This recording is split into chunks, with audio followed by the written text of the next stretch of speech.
Hello, good morning sa inyo mga idol. Tuturo ko pala sa inyo kung paano mga basic na standard na itong RT na wrist strap.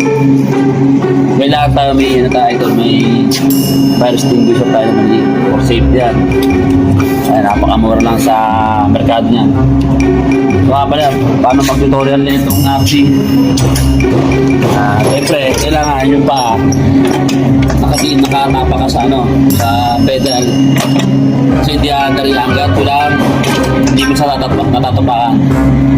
Ito yung cambio. Ito yung manibela niya.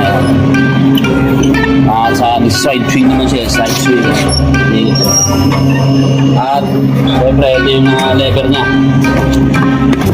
Yung pinaka-handle na niya, pinaka-handle paano pagganahin ng reach in, reach out, heel up, heel down.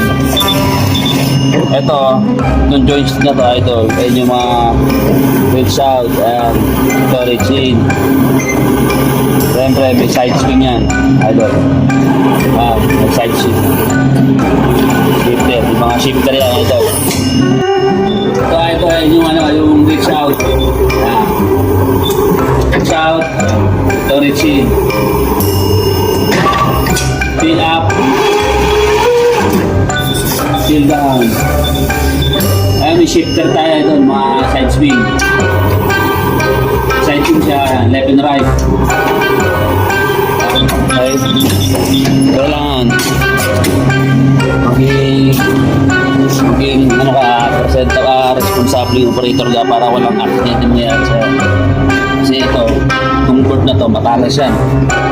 Hindi mo siya pwede basta-basta i-operate. Okay? Nandun lang tayo ito.